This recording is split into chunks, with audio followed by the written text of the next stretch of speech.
Hello friends, this is Shalini Srivastava. स्वागत है आपका टीचिंग लर्नर्स में। फ्रेंड्स, कल हमने व्यावसायिक आचरण और नीति के कुछ पार्ट को पढ़ा था। आज हम उसके आगे जानेंगे क्या है, और बाकी के अगर आपको पुराने वीडियो देखने हैं तो मैंने डिस्क्रिप्शन में पूरी प्लेलिस्ट इसकी डाल दी है, आप देख सकते हैं। तो हम पहले पढ़ चुके हैं व्यावसायिक आचरण क्या होता है, व्यावसायिक नैतिकता क्या होती है, उसके लक्षण क्या होते हैं। अब हम आज देखेंगे व्यावसायिक नैतिकता के तत्व क्या क्या होते हैं। तो व्यावसायिक नैतिकता के तत्व है विश्वसनीयता, यानी कि व्यवसाय में हमें जो कहना चाहिए वही बेचना चाहिए, तभी विश्वसनीयता होती है। यानी कि बाजार में जो कहो वही बेचो, तभी विश्वसनीयता होती है। उसके बाद आता है पारदर्शिता। व्यवसाय में लेन देन में पारदर्शिता होनी चाहिए। तीसरा है जवाबदेही।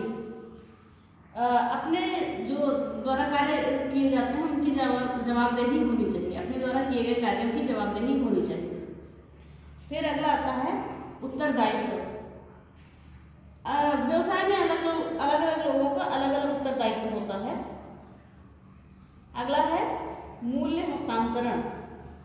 मूल्य हस्तांतरण में गारंटी वारंटी इसी सबकी होता है, गारंटी लेना, वारंटी लेना। फिर आता है ईमानदारी।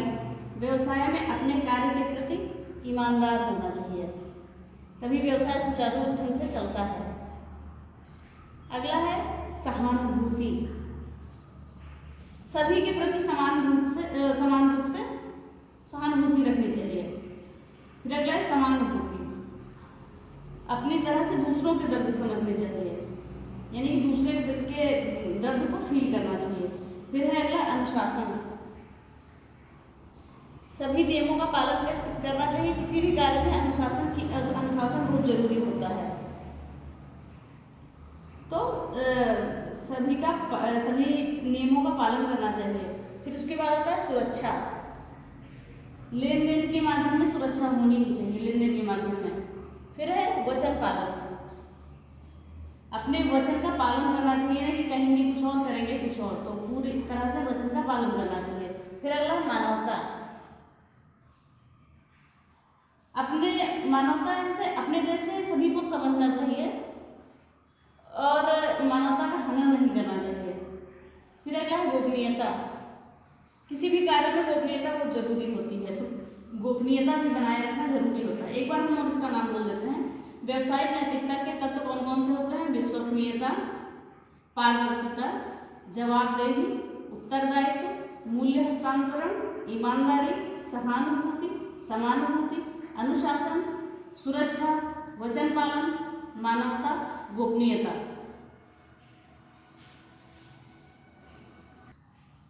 अब हम देखते हैं व्यावसायिक नैतिकता के क्षेत्र कौन कौन से होते हैं। पहला क्षेत्र है चिकित्सा।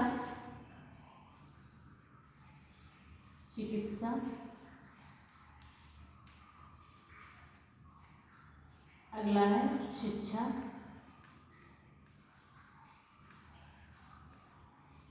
अगला है कानून और कृषि।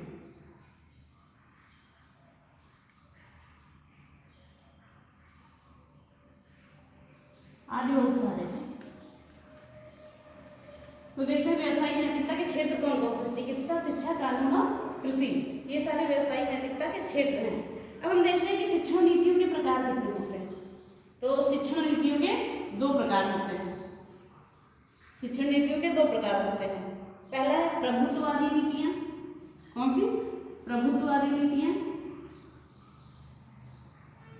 प्रभुत्ववादी नीतियां। और अगला है जनतांत्रिक नीतियां।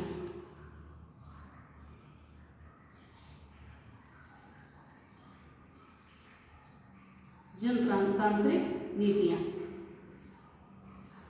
तो शिक्षण नीतियों के दो प्रकार होते हैं, प्रभुत्ववादी नीतियां और जनतांत्रिक नीतियां। और ये जो प्रभुत्ववादी नीतियां होती हैं, ये 1986 से पूर्व 1986 से पूर्व पाठ्यवस्तु या शिक्षक केंद्रित होती है। 1986 से पूर्व की पाठ्यवस्तु शिक्षक केंद्रित होती है। पाठ्य वस्तु और शिक्षक केंद्रित।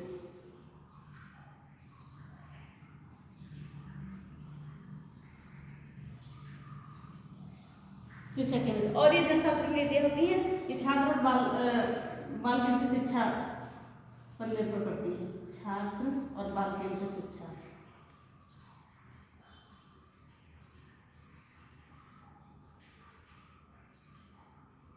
ठीक, तो देखिए शिक्षा नीति में 2 प्रकार होते हैं, प्रभुत्ववादी नीतियाँ, जनतांत्रिक नीतियाँ। प्रभुत्ववादी नीतियाँ होंगी जो शासन से पूर्व पाठ्य वस्तु और शिक्षा पर केंद्रित होती हैं, और जनतांत्रिक नीतियाँ छात्र और बाल केंद्रित शिक्षा पर केंद्रित होती हैं।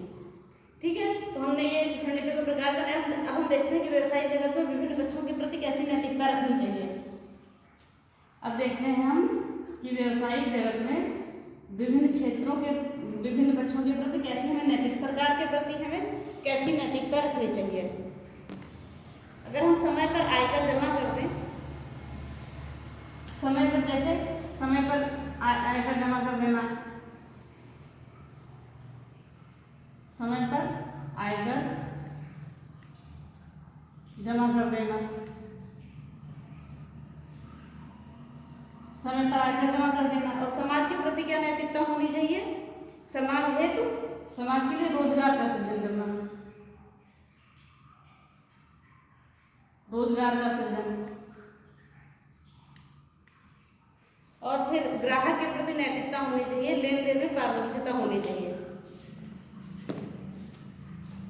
लेन देन में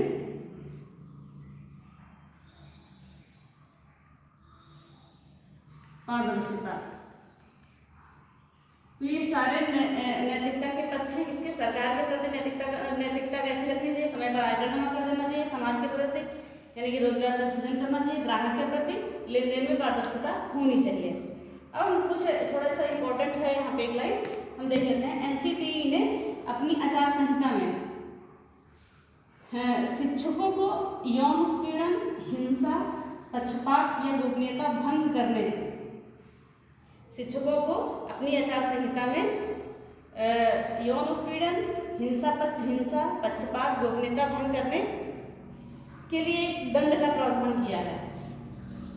इसके लिए दंड का प्रावधान किया है। एनसीटीई ने अपनी आचार संहिता में शिक्षकों को यौन उत्पीड़न, हिंसा, पक्षपात, गोपनीयता भंग करने के लिए दंड का प्रावधान किया है।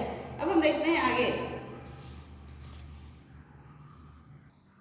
अब हम देखते हैं व्यवसायिक नैतिकता का शिक्षा में महत्व क्या है। व्यवसायिक नैतिकता का शिक्षा में क्या महत्व है? शिक्षक को बिना किसी भेदभाव के सभी को महत्व देना चाहिए। शिक्षक को बिना किसी भेदभाव के सभी को महत्व देना चाहिए। ठीक है। अब फिर दूसरा आता है कि अगर कोई शिक्षक निजी विद्यालय में पढ़ा रहा है, अगर कोई शिक्षक निजी विद्यालय में पढ़ा रहा है तो उसे अपने वेतन के अनुसार नहीं बल्कि पूरी निष्ठा से पढ़ाना चाहिए। अगर कोई शिक्षक निजी विद्यालय में पढ़ा रहा है तो उसे अपने वेतन के अनुसार नहीं अपितु पूरी शिक्षा से पूरी निष्ठा से पढ़ाना चाहिए। फिर अगला महत्व है आपका कि शिक्षक को हिप्पोक्रेटस के शपथ, शिक्षक को हिप्पोक्रेटस के शपथ की तरह विद्यार्थी को संकल्प लेना चाहिए। शिक्षक को हिप्पोक्रेटस के शपथ की तरह विद्यार्थी को संकल्प लेना चाहिए। फिर अगला है शिक्षकों को अपने विद्यार्थियों की समस्याओं शंकाओं को दूर करने का पूरा प्रयास करना चाहिए। सॉरी गलत हो गया। शिक्षक को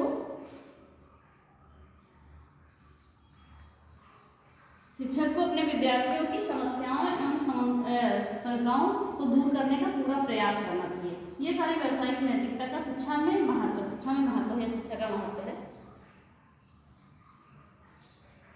सॉरी शिक्षा में महत्व, व्यवसायिक नैतिकता का शिक्षा में महत्व। एक बार और देख लेते हैं। शिक्षक को बिना किसी भेदभाव के सभी को महत्व देना चाहिए। अगर शिक्षक किसी निजी विद्यालय में पढ़ाता है तो उसे अपने वेतन के अनुसार नहीं हमें पूरी निष्ठा से पढ़ाना चाहिए। शिक्षक को हिप्पोक्रेटस के शपथ की तरह विद्यार्थियों का संकल्प लेना चाहिए। फिर अगला है शिक्षकों को विद्यार्थियों की समस्याओं शंकाओं को दूर करने का पूरा प्रयास करना चाहिए। ये सारे हमारे व्यवसायिक नैतिकता के महत्व। अब हम देखते हैं व्यवसायिक आचरण के सिद्धांत क्या कहते हैं। ये देखते हैं व्यावसायिक आचरण के सिद्धांत क्या होते हैं।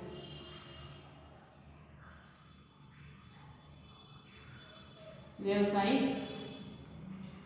आचरण के सिद्धांत।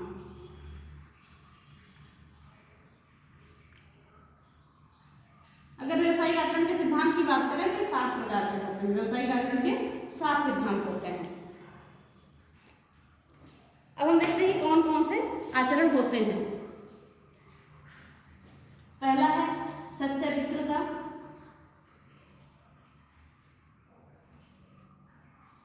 दूसरा है वस्तु परकता,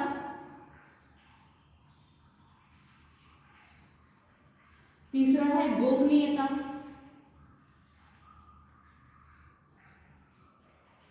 चौथा है सक्षमता,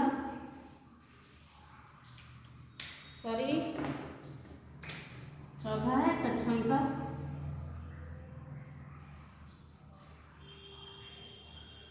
पांचवा है उत्तरदायित्व,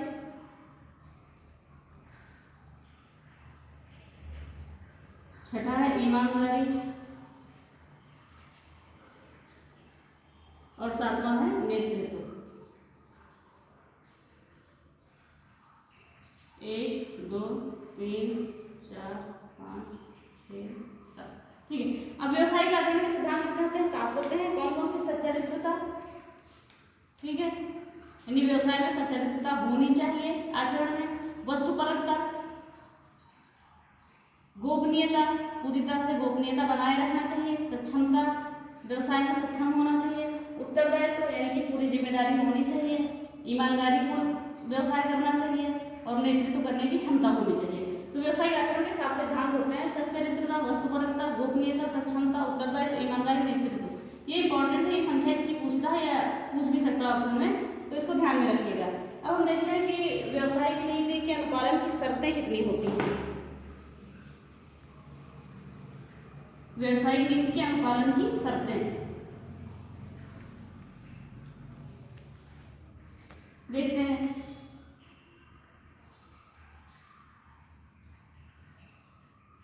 व्यावसायिक नीति के अनुपालन की शर्तें। हम देखते हैं व्यावसायिक अनुपालन के नीति की शर्तें कौन कौन सी होती हैं, कितनी शर्तें होती हैं। तो इसकी भी 7 शर्तें होती हैं। व्यावसायिक नीति के अनुपालन की 7 शर्तें होती हैं। पहला है सहयोग,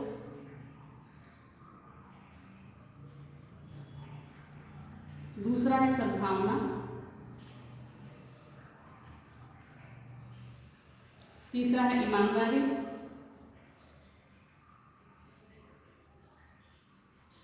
चौथा है जिम्मेदारी,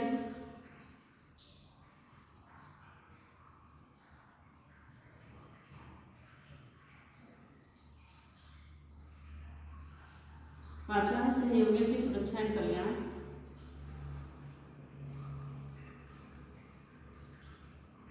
सहयोगियों की सुरक्षा एवं कल्याण। अगला है कानून का पालन,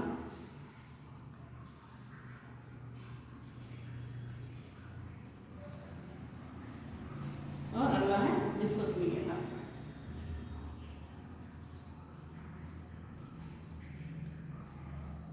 अब देखते हैं विश्वसनीयता की शर्तों के बारे में, शर्तें कहती क्या है। व्यावसायिक नीति के अनुपालन की 7 शर्तें होती हैं। 7 शर्तें। पहली होती है सहयोग, आप में सहयोग की भावना होनी चाहिए। दूसरी सद्भावना, तीसरी ईमानदारी, अपने व्यवसाय के प्रति ईमानदार होना चाहिए, कर्मठ एवं ईमानदार होना चाहिए। चौथा है जिम्मेदारी, अपने व्यवसाय के प्रति पूर्ण जिम्मेदारी से काम करना चाहिए, नहीं तो कोई ना कोई समस्या हो सकती है। फिर अगला है सहयोगियों की सुरक्षा एवं कल्याण, तो व्यवसायिक नीति के अनुपालन की शर्तों में सहयोगियों की सुरक्षा एवं कल्याण भी करना चाहिए। फिर अगला कानून का पालन, ये तो सबसे जरूरी है कि हमें कानून के दायरे में रह के ही कोई भी व्यवसाय करना चाहिए। फिर सातवां है विश्वसनीयता, अपने व्यवसाय के प्रति पूर्ण रूप से विश्वसनीयता बनाए रखना चाहिए अपने व्यवसाय को सफल बनाने के लिए। तो हम एक बार और देख लेते हैं कि व्यवसायिक नीति के अनुपालन की 7 शर्तें कौन कौन सी होती हैं। सहयोग, सद्भावना, ईमानदारी, जिम्मेदारी, सहयोगियों की सुरक्षा एवं कल्याण, कानून का पालन, विश्वसनीयता। तो हमने व्यवसायिक अनुपालन के नीति की शर्तें देखी। अब हम आगे देखते हैं। अब आगे हम देख रहे हैं कि शिक्षक के व्यवसायिक प्रतिबद्धता के मुख्य आधार कितने कौन से होते हैं। शिक्षक के व्यावसायिक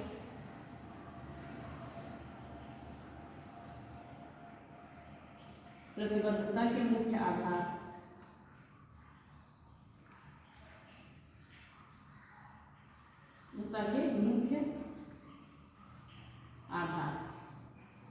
तो शिक्षक के व्यवसायिक प्रतिबद्धता के मुख्य आधार 5 होते हैं।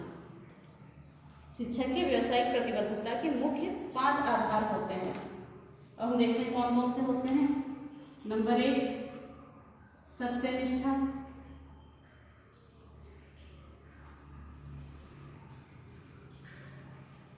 अगला है विश्वसनीयता,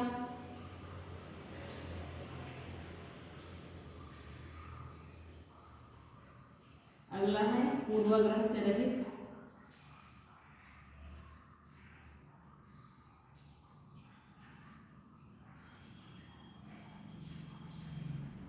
और अगला है शिक्षण अभिरुचि,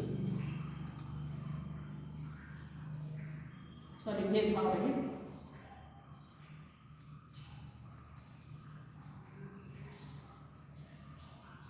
शिक्षण अभिरुचि।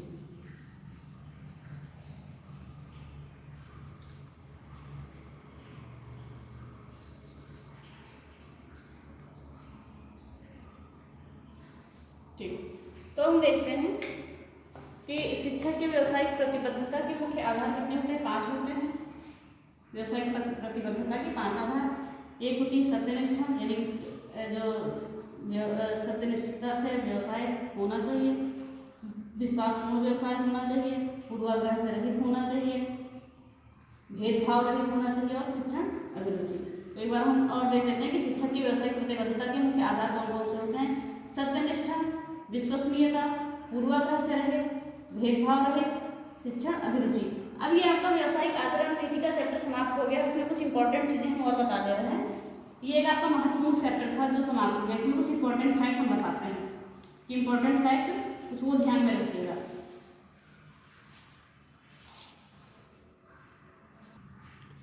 अंत में अब हम व्यवसायिक नैतिकता के कुछ महत्वपूर्ण तथ्यों पर आते हैं। देखते हैं, व्यवसायिक नैतिकता पर चर्चा 1980 और 90 के दशक में की गई थी। व्यवसायिक नैतिकता पर चर्चा 1980 और 90 के दशक में की गई थी। व्यवसायिक नैतिकता का स्वर्ण युग 1980 से 90 के दशक को माना जाता है। ये इंपॉर्टेंट है। व्यवसाय नैतिकता का स्वर्ण युग 1980 से 90 के दशक को माना जाता है। फिर अगला है आचार संहिता या कोड ऑफ कंडक्ट। क्या आचार संहिता या कोड ऑफ कंडक्ट व्यवसाय जगत में या व्यवसाय में किए जाने वाले व्यवहार का मानक निर्देश होता है। ये व्यवसाय में किए जाने वाले व्यवहार का मानक निर्देश होता है। क्या आचार संहिता कि कैसा व्यवहार करना चाहिए। अब स्कूल में शिक्षा पद्धति में लाए गए बदलाव एवं विकास को लागू करने का कार्य क्या किसका होता है। एनसीईआरटी का। स्कूली शिक्षा पद्धति में ये बदलाव लाता है और विकासों को लागू करता है, विकास को लागू करता है। फिर अगला है एनसीटीई। एनसीटीई में अध्यापकों की प्रशिक्षण एवं योग्यता का निर्धारण किया जाता है। अध्यापकों की प्रशिक्षण एवं योग्यता का निर्धारण एनसीटीई करता है। फिर व्यवसायिक शिक्षा की शुरुआत 1986 में हुई थी भारत में व्यवसायिक शिक्षा की शुरुआत 1986 में हुई थी। फिर व्यवसायिक जगत की पुस्तिका जो होती है, व्यवसायिक जगत की पुस्तिका को हम ब्लू पुस्तिका कहते हैं। ये ध्यान रखिएगा, व्यवसायिक जगत की पुस्तिका को हम ब्लू पुस्तिका कहते हैं। विश्वविद्यालय शिक्षा के प्रयास के लिए के लिए उत्तरदायी जो संस्थान है वो है विश्व यूजीसी यानी कि विश्वविद्यालय अनुदान आयोग। विश्वविद्यालय की शिक्षा के प्रयास के लिए उत्तरदायी जो आयोग है, उत्तरदायी जो संस्थान है यूजीसी यानी कि विश्वविद्यालय अनुदान आयोग, जिसकी स्थापना 1953 में हुई थी। इसका उत्तरदायित्व इसके हाथ में है। अब बताए शिक्षक के व्यावसायिक आचरण का मानक निर्धारित कौन करता है? एनसीटीई। शिक्षक के व्यावसायिक आचरण का मानक एनसीटीई निर्धारण करता है। तो ये हमारा हो गया व्यावसायिक आचरण एवं नीति, मेरा पूरा कंप्लीट हो गया। बाकी की वीडियोस देखने हैं तो प्लेलिस्ट हम की लिंक डिस्क्रिप्शन में डाल देंगे, वहाँ देख लीजिएगा। और ये आपका एक महत्वपूर्ण टॉपिक आज खत्म होता है। इससे पहले हमने शिक्षक की भूमिका कर ली थी और ये दूसरा है व्यावसायिक आचरण एवं नीति, इसको हमने खत्म कर दिया है। तो अगर आपको वीडियो पसंद आती है तो प्लीज़ लाइक शेयर और सब्सक्राइब करें, बेल आइकन दबाना ना भूलें। धन्यवाद। जय हिंद।